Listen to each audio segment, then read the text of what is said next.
रही है और इसकी वजह है कांग्रेस सांसद राहुल गांधी का पटना दौरा। सोमवार को एक दिन के दौरे पर वह पटना और बेगूसराय पहुंचे, लेकिन यह दौरा सिर्फ दिखावे के लिए नहीं था। इसके पीछे छुपा है एक बड़ा राजनीतिक संदेश, एक चुनावी रणनीति और एक युवा केंद्रित नैरेटिव। तो आज की इस वीडियो में हम जानेंगे राहुल गांधी बिहार में क्या करने आए थे, पलायन रोको नौकरी दो यात्रा का असली मकसद क्या है और इस सब का क्या असर पड़ सकता है 2025 के बिहार विधानसभा चुनाव पर।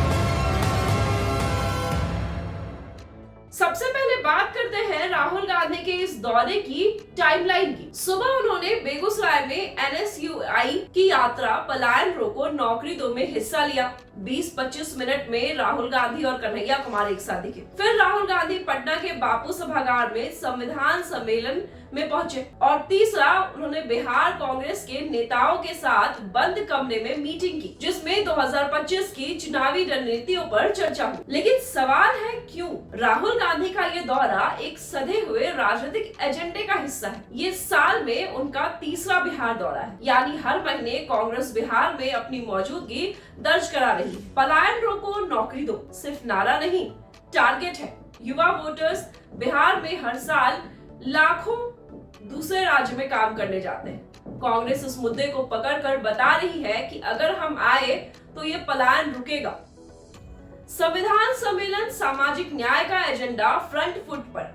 बिहार में जातीय समीकरण और सामाजिक न्याय की राजनीति हमेशा से ही निर्णायक रही है।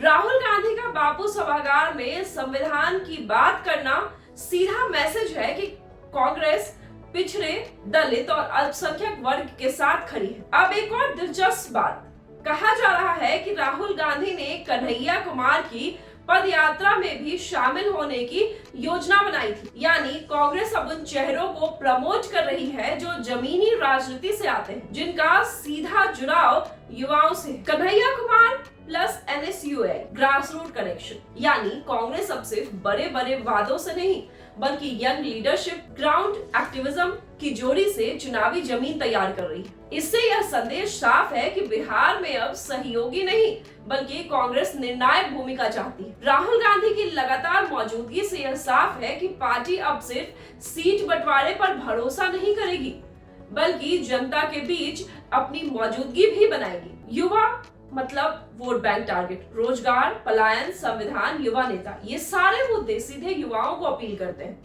महागठबंधन को ये मैसेज भी दिया कि कांग्रेस को नजरअंदाज मत करना, चाहे वो राजद हो या जदयू हो या कांग्रेस।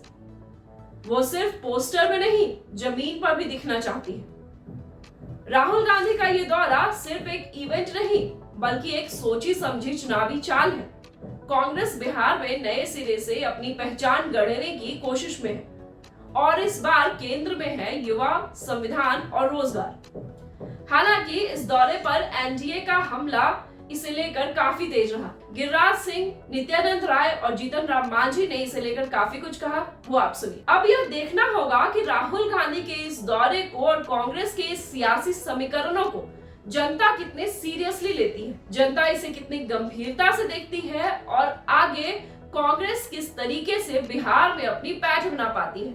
अगर हम पिछले विधानसभा चुनावों की बात करें तो कांग्रेस का प्रदर्शन कुछ अच्छा नहीं रहा, इसलिए कांग्रेस ने इस बार रणनीति बदली है। कृष्णा अल्लावरू लगातार पटना में आ रहे हैं, लगातार कह रहे हैं कि कांग्रेस अब जमीन पर जुड़ेगी और बात करेगी, जनता से सीधे संवाद रखेगी।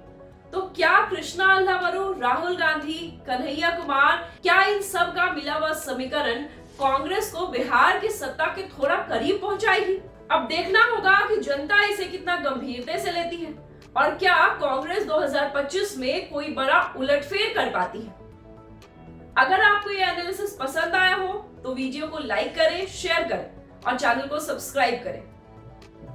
हमें कमेंट में बताइए कि क्या कांग्रेस बिहार में फिर से वापसी कर पाएगी। इस पूरे मुद्दे पर आपको क्या कुछ लगता है, अपनी राय जरूर दें। देखते रहें नवचेतना टाइम्स।